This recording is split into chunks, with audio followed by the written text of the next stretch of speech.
오늘은 많은 종교인들이 가지고 있는 흔한 믿음 하나에 대해 이야기해보려고 합니다.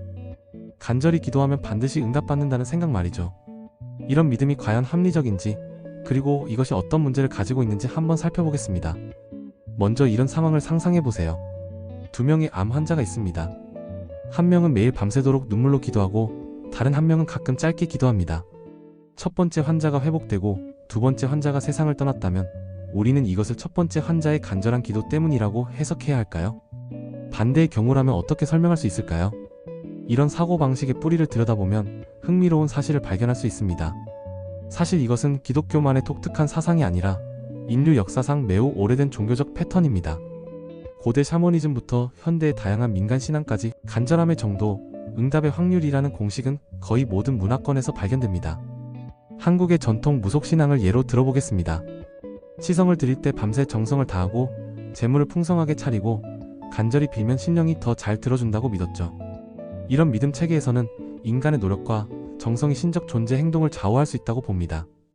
본질적으로 거래적 관계인 셈이죠. 그런데 이런 관점에는 몇 가지 심각한 논리적 문제가 있습니다. 첫째, 만약 신적 존재가 정말 전지전능하고 선하다면 인간의 간절함 정도에 따라 도움을 주거나 주지 않는다는 것이 말이 될까요?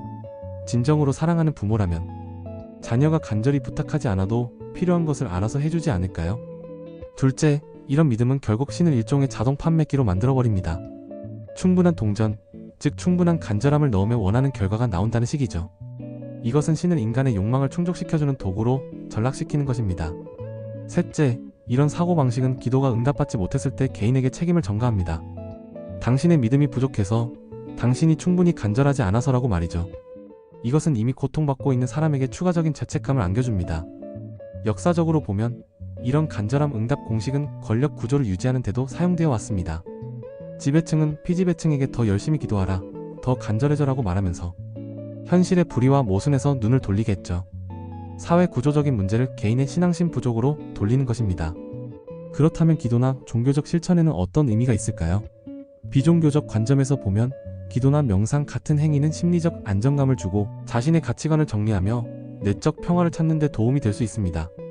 하지만 이것을 외부의 초자연적 존재와의 거래로 보는 순간 우리는 현실을 왜곡하고 합리적 사고를 포기하게 됩니다. 더 건강한 접근법은 기도를 자기 성찰과 내적 성장의 도구로 보는 것입니다. 내가 무엇을 원하는가? 왜 이것을 원하는가? 이것이 정말 중요한가? 와 같은 질문을 통해 자신을 더 깊이 이해할 수 있죠. 또한 감사의 마음을 기르고 타인에 대한 공감 능력을 키우는 데도 도움이 됩니다. 결국 중요한 것은 현실을 있는 그대로 받아들이고 우리가 통제할 수 있는 것과 없는 것을 구분하는 지혜입니다. 간절한 기도가 질병을 치료하지는 못하지만 의학적 치료와 건강한 생활 습관은 실제로 도움이 됩니다. 기도가 가난을 해결해주지는 않지만 교육과 노력, 그리고 사회적 지원 시스템은 실제로 삶을 개선시킬 수 있죠.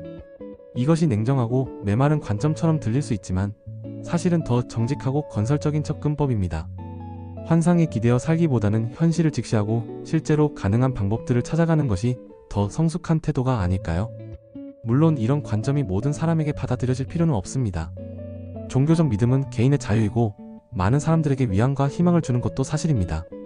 다만 우리가 조심해야 할 것은 이런 믿음이 현실 도피의 수단이 되거나 실제적인 노력을 게을리하는 핑계가 되어서는 안 된다는 점입니다.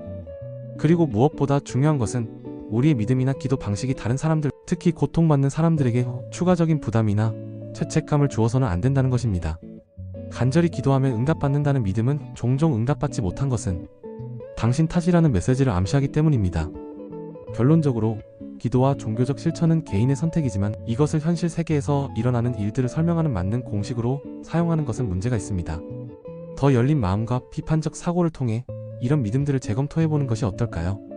여러분은 어떻게 생각하시나요? 구독과 좋아요 부탁드리며 댓글로 여러분의 생각을 남겨주세요.